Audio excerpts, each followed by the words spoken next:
Well, good morning, Menlo Church, and welcome back to our series, The Cost of Connections. We've been looking at moments in Jesus' life and ministry as a part of our preparation as a community to celebrate Easter in just a few weeks. From our daily devotion that you can find online, to maybe a practice of fasting that you're choosing to fast from something as you prepare, to our weekends together. I hope it's already been fruitful and helpful for you as you've been preparing to celebrate Easter. I want to extend a special welcome to our Bay Area campuses in San Mateo, Menlo Park, Mountain View, Saratoga. Those of you joining online, even from around the world, I know that in times like this, things can feel so perilous and uncertain. But one of the reasons we gather together each week is to be reminded that God is on the throne. He is worthy of our trust. And even when the world feels like it's about to fall apart, God is holding it together. Now, if you are newer or new to church or faith, I want to offer you a special welcome to a series that I hope gives you a very clear picture of the kind of person that Jesus is and the reason that so many people around the world, throughout the history of the world, have found hope and built their lives to bring that hope with them wherever they go. And let me be one more person to invite you to discover Menlo. If you are new or newer to Menlo at all of our campuses today, if you want to learn a little bit more about Menlo, you want to discover how you might take a next step to get involved, to find friendships here, this lunch is for you. So please don't miss it. Today, we are going to study one of the longest stories in John's biography of Jesus' life. And so I'm going to dive in pretty quickly. But as we explore the various characters in the story, I want to reiterate that I believe this story actually happened. This is a literal event. And it has deep metaphorical impact for our lives, that just like God brought sight to the blind in this passage, I believe he can do it for us too. Today we'll show the cost that Jesus was regularly willing to pay to get close to sinners who were suffering, and the cost that a blind beggar was willing to pay when he had already received the thing he had actually given up hope to receive. As we start, I want to ask you to consider a question. Where have you given up hope? Maybe over the next few minutes, just jot down what God brings to mind and where, even through your suffering, God may have hope and help waiting for you in the area you've given up hope on. Before we begin our study together, I'm going to pray for us. And if you've never been here before or never heard me speak, before I speak, I pray kneeling. And part of the reason that I do that is because the same God we're about to see heal people this day, thousands of years ago, can still heal people today. Would you pray with me? God, for some of us, the ailments and suffering that we face, they feel like the person in the story we're about to study together. It's obvious. Everyone can see it. And we're desperate, God. We need you. For others of us, God, our blindness sits beneath the surface. We can put on a good show. We can convince people that everything's okay, but we know it's not, and you know it's not. For others of us, God, there's a blindness that even we are blind to. And God, I pray that you would give us eyes to see that as well. Help us to leave here different than how we arrive by the power of your Spirit. In the name of your Son, Jesus. Amen. Now, there are so many different things in life where we end up having the same kind of information, but a very different experience of that information. The same sports team can win and bring delight to some people and dread to other people. The same headline can lift some people and crush other people. The same politician can be celebrated and vilified. It's true for so much of life around us. One funny example of this is this famous picture. Have you ever seen this before? It's a picture that some people look at it and they see like a young woman turning to the side. Other people look at it and they see an older woman. And the first thing you see, like it's really hard to see it the other way. If you see the young woman kind of turning to the side, the neck that looks like a necklace, that's actually the mouth of the older woman. And so you're like, oh, and it all kind of comes together. Some of you, that's literally why you came to church today. Like your mind just got blown. You can't even think, you're just going to be Googling that the rest of our time. But our perceptions, they shape so much of how we see and experience life. Now, throughout Jesus' earthly ministry, a lot of what he did on a regular basis was spend time helping his disciples see things differently than they had ever seen before. The unconventional care of Jesus was shocking to the conventional approaches that they grew up with and that they lived with. Over the next few minutes, we're going to meet a blind beggar, and we're going to see him through the eyes of multiple individuals and groups. Jesus sees potential that no one else does, and he continues to pursue him even as others have rejected him. The first group that we'll be introduced to is the debating disciples, because they saw policy over people. Jesus had just left the temple grounds where a group of people were getting ready to stone him for the claims that he was making. And as he's leaving, he is exposed to this amazing moment where someone that was on the side of the road had been there for many years, had grown easy to miss, but Jesus noticed. And that's a common trend we see in Jesus' ministry. As he passes by this man who was blind from birth, his disciples ask him a question as though he's not physically present. They say, "Rabbi, who sinned, this man or his parents, that he was born blind?" And Jesus answered, it was not that this man sinned or his parents, but that the works of God might be displayed in him. We must work the works of him who sent me while it is day. Night is coming when no one can work. As long as I am in the world, I am the light of the world. Having said these things, he spit on the ground and made mud with the saliva. Then he anointed the man's eyes with the mud and said to him, "Go wash in the pool of Siloam," which means sent. So he went and washed and came back seeing. Now, we could spend the rest of our time just on those few verses together, but I want to show you how different groups of people respond to this moment and miracle. Starting with these debating disciples. Did you catch the question that they asked? Who sinned, this man or his parents? In his suffering, they see a policy to be debated rather than someone God created. And we should be careful. When we see suffering in the world, when we see problems or pain, if we cannot see the person, we only see the problem to be debated, we might have more in common with these debating disciples than with Jesus. The scene is immediately outside the temple grounds where Jesus is highly motivated in this moment to move quickly, to escape the mob that may be chasing him. But he takes notice of the blind beggar, who commentators tell us is as much as 30 years old at this point. As Jesus looks at him with compassion, he has no idea that Jesus has stopped. He has no idea that Jesus is lingering or looking at him. He doesn't know what Jesus looks like. He can't see. And it's a huge crowd. See, the poor would hang out outside the temple because crowds of people represented the best chance to make money, and being outside the temple meant that oftentimes people who were just contemplating or even making sacrifice for their own shortcomings were more likely to help and give. The disciples, they have two competing worldviews in this moment. The one they grew up with and the one that Jesus is actively infusing in them over the course of the 3 years that they walked together. The worldview of ancient Judaism had been twisted to include teaching that is nowhere in the Hebrew scriptures.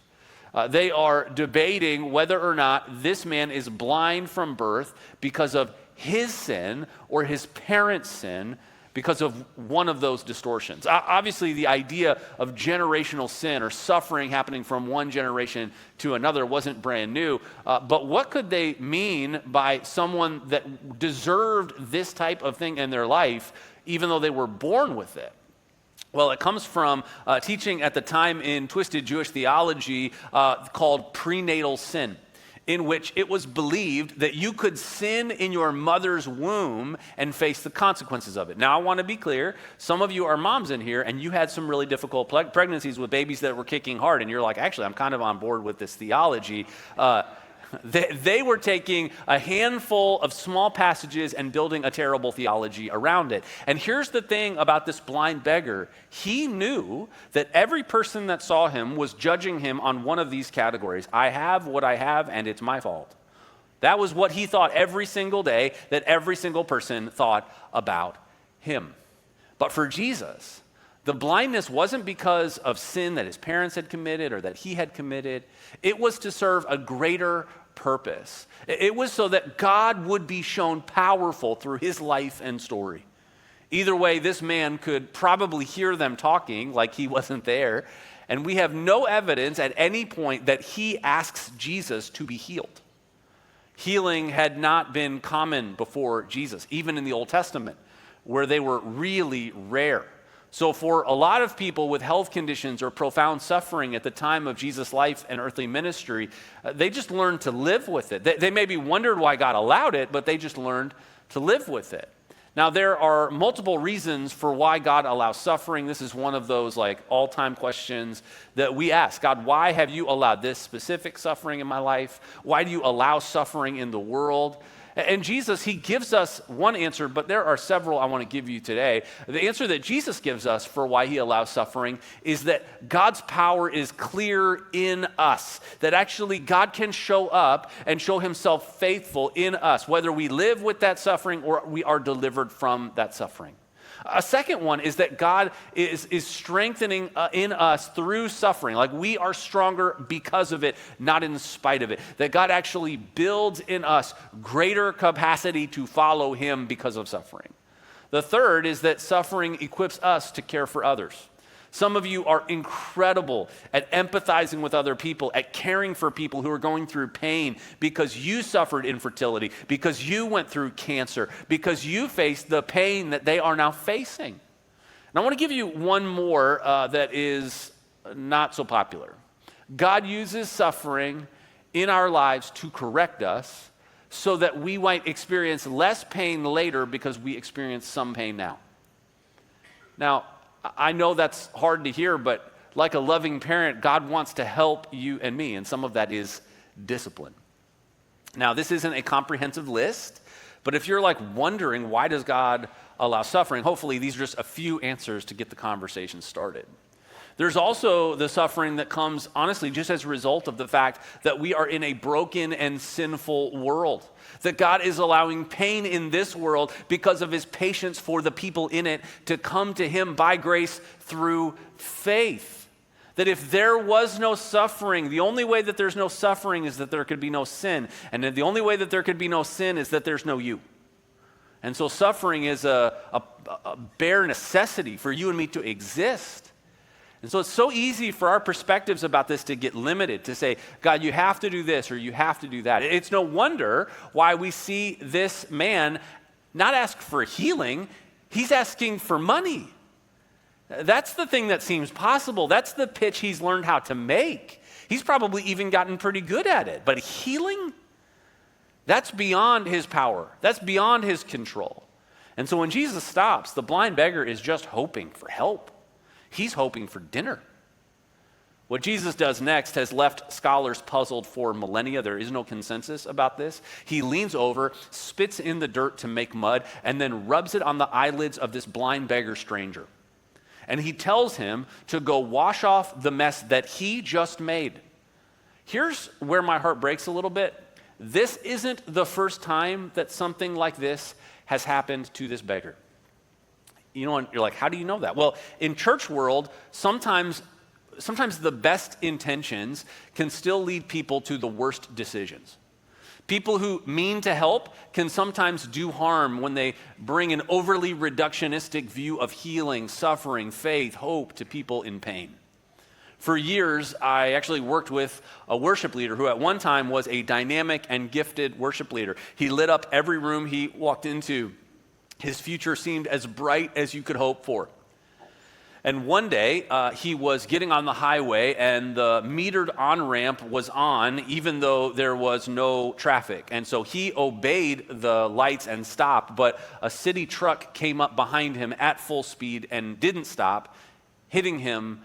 And the result was that he would spend the rest of his life as a quadriplegic. His entire life changed in that moment. And for years afterwards, I would be with him, and very well-intentioned people would blame him for not having enough faith to experience healing. They weren't trying to be hurtful, but they were hurting him. He went to faith healers. He pursued every option to try to recover the use of his arms and legs. Now, here's the thing. Could God have healed him? Absolutely. And I think that the tension that we live with in pursuit of God with Jesus is that God can remove suffering, but the faith in following Jesus is that even if he doesn't remove suffering yet, we trust that he eventually will. Every prayer is fully and finally satisfied in the new heavens, in the new earth, in eternity with God. That whatever God does in the immediate is just a foreshadow of what he will do in the ultimate. This man, he had probably given up all hope on ever seeing again. He had probably spent his life savings multiple times to try to get these random promises and people to bring healing to his life. But his hope for sight was gone. This makes his willingness to wash off the muddy mess that Jesus put on him even more shocking. The pool that Jesus is referring to is about 500 or 600 meters away in a crowd of people for a blind man with mud on his face. This wasn't a sure thing, but something made him do it. And Jesus and his disciples just waited for him where he was. I would have loved to have heard their conversation. Like, what did they talk about while they were waiting? But the man, he leaves a blind beggar and comes back a beaming beggar, seeing for the first time in his entire life. It's almost hard to imagine. All of his other senses had likely been elevated to compensate for his blindness, and now all of a sudden everything is flooding into his mind as he can see for the first time, and he came back to Jesus and his disciples just as he had been told. This is the moment in the story when we meet the others. The first group of onlookers that we see are the nosy neighbors, confused by change. Everyone can relate to having a nosy neighbor, right? Someone who is a little too interested in what's happening around your neighborhood. And let me be clear, if you're like, I don't have one of those, it's because you might be one of those. Like, just check next door, your name might be on there. If you're called Karen and your name's not Karen, just watch out. That's all I'm saying, you know? The neighbors had a vision of who this man was and what he had done and how they could experience him, and they couldn't reconcile it with what they were now experiencing. And so they said, is this not the man who used to sit and beg? Some said, it is he. Others said, no, but he is like him. And all the while he kept saying, I am the man. So they said to him, then how were your eyes opened? He answered, the man called Jesus made mud and anointed my eyes and said to me, go to Siloam and wash. So I went and washed and received my sight. They said to him, where is he? He said, I do not know. There was this group of people who thought he looked like a person they had seen and passed by and probably learned to ignore many times, but it couldn't possibly be him because he was so different looking. And the whole time, this guy who has spent his entire life being ignored but not knowing what it looked like because he couldn't see, for the first time is seeing people ignore him. And the whole time he's saying, that's me, I'm that person. And they finally stop ignoring him. Finally, they ask him, okay, if that's you, then how were you healed? And they ask a question of how you were healed. He answers with the who he experienced healing from. A lot of times in our life, people are going to ask us the how of what God's doing in our life, and we would be wise to follow this blind, now beaming beggar's example of answering how questions with who answers. And so he answers this how question with who healed him, and he gives this simple story of God's healing in his life, and it made no sense to him. It made no sense to them. It makes no sense to us, but it was the simple act of God's love extended to him and his simple act of obedience that I'm sure he didn't fully understand at the time. Now, I got to tell you, I love the last part where they ask where Jesus went. I don't know if you catch this or not. Does anybody else find it ironic that they are asking for directions from the guy who was blind his entire life till like 5 minutes ago? He's like, are you looking for street names? Like, I just started seeing. I actually can't read yet, you know, like. That leads us to the next characters in the story. We go from the nosy neighbors to fault-finding Pharisees who are resistant to truth. Now, these religious leaders, they were large and in charge. They had memorized their scriptures, and they had made even more rules, thousands of them, to avoid breaking God's laws. The problem was that they had mixed up their rules with God's laws and ended up missing the point along the way. Just like the disciples and the neighbors missed the point, they did too. The neighbors, they delivered the man who had been healed to the Pharisees for examination. This is actually like a formal process in Jewish law. And after hearing the quick story of what happened, the Pharisees, these religious leaders, say, the man is not from God, for he does not keep the Sabbath. But others said, how can a man who is a sinner do such signs? And there was a division among them. So they said again to the blind man, what do you say about him? Since he has opened your eyes. He said, he is a prophet. We see this repeated theme where his simple story of God's power in his life and the indisputable power of healing cannot be reasoned away. He just shares what God has done for him. Some of us, we have gotten bored by the miracle of God saving us. And so we don't tell the story because we actually undervalue the story when it's actually the greatest miracle of our lives. We would be absolutely shocked if we just modeled this in our lives. The Pharisees, later on in this passage, who call Jesus a sinner, they're doing it because of some of these man-made rules, specifically rules around something called the Sabbath. The Sabbath is the day of rest for the Jewish people, and it was a really big deal. It was designed to help people restore their weekly rhythms and pace with God.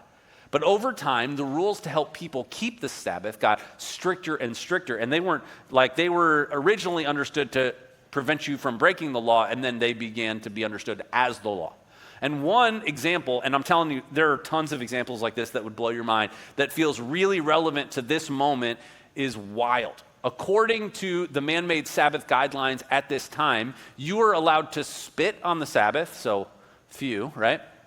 But you were not allowed to spit in a way where your spit would roll down dirt. Seriously. Because that mirrored agricultural practices at the time and looked too much like work.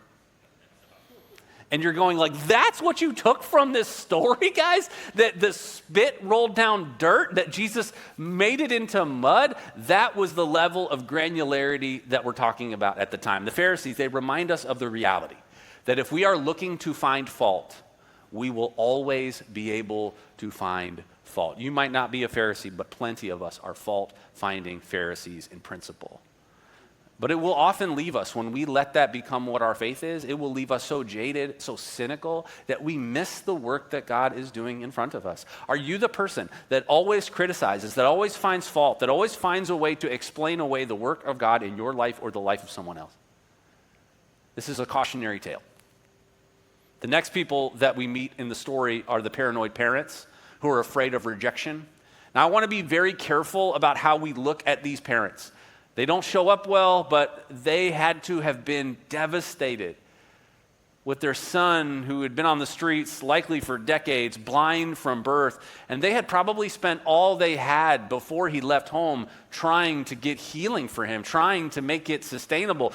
We don't know if they had other kids, what they did for a living, what extent they had gone to get healing and help for their son. We are introduced to them when they have given up so much, and they are in a place where they end up giving up their son. And so they're brought in for identity verification. Essentially, this is like a crime show, and they're being called to the stand, and this is their testimony. They say, we know that this is our son, and that he was born blind. But how he now sees, we do not know, nor do we know who opened his eyes. Ask him, he is of age, he will speak for himself. And you're like, I wonder why they did that. John tells us his parents said these things because they feared the Jews. For the Jews had already agreed that if someone should confess Jesus to be Christ, he was to be put out of the synagogue. So these parents, they're known in the community, probably for decades. They had known their son, and at some point, he ended up begging on the streets. We don't know how long it had been since they had even seen their son. And I'm guessing that he had aged quickly on the streets. One of the reasons that I have compassion for this story and the parents in it is because my brother left home when he was 16 and I was 8, and he was gone for 15 years. And for significant stretches of time over the course of those 15 years, he lived on the streets.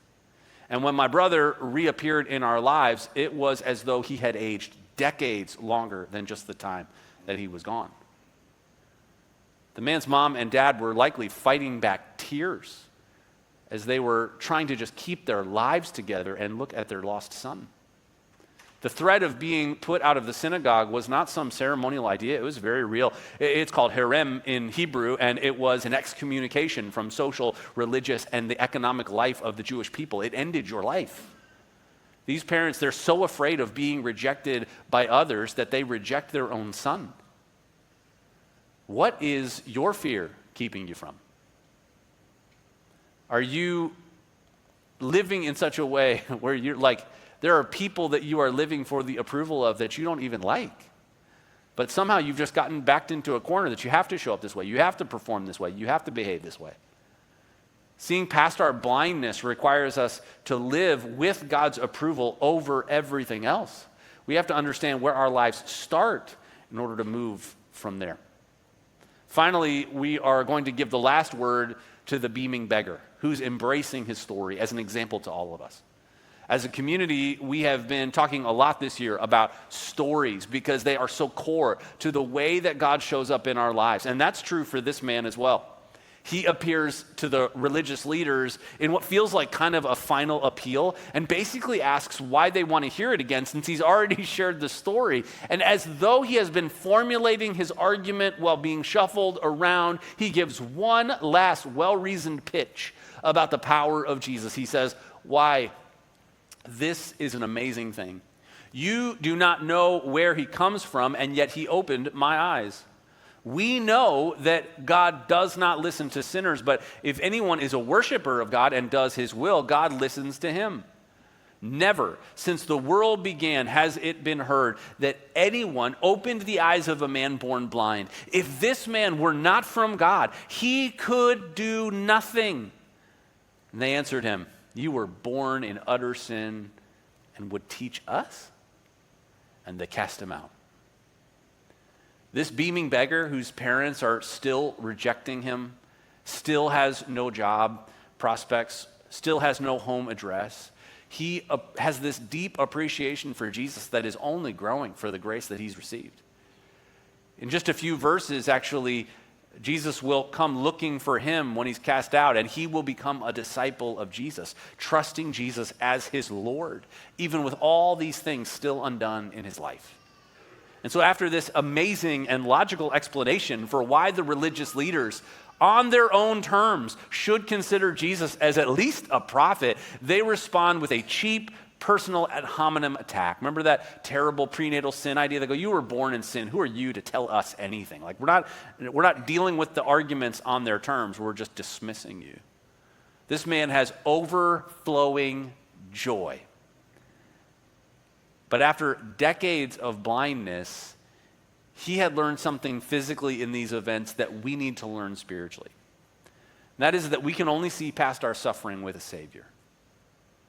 If you think to yourself, "Well, I just need God to show up in this way. I need God to solve this problem. I need God to fix this, and then I'll really be in." But I'm telling you, you actually won't get to the other side of that without understanding the true reality of who Jesus is. Even this guy, after his miracle, still longs to know Jesus more. How many of us are hoping that our healing will be our hope when in reality, the best it can do is point to our real hope? Every healing this side of heaven reverts back. There was a day when he couldn't see again. Even the people that Jesus brought back from the dead in his earthly ministry, they died again. There is this foreshadowing that any miracle this side of heaven points to, that there is a full and final healing with God in eternity. That's what we live for. That's what we long for, is a perfect and permanent relationship with him, fully restored. Whatever your suffering is, at the core, it points to your need for a Savior. Some of you experienced this for the first time last weekend. You made a decision to follow Jesus, and you are like this man. You're beaming with hope. And others of you have let your fear of people, your desire for control, or a critical spirit hold you back from the simple joy of Jesus. You are always ready with a critique. You are always ready for a reason why God can't do that or won't do that or hasn't shown up that way in your life, because you have surrendered the power of the simple story of what it meant for you to find Jesus for the very first time. The joy of our salvation.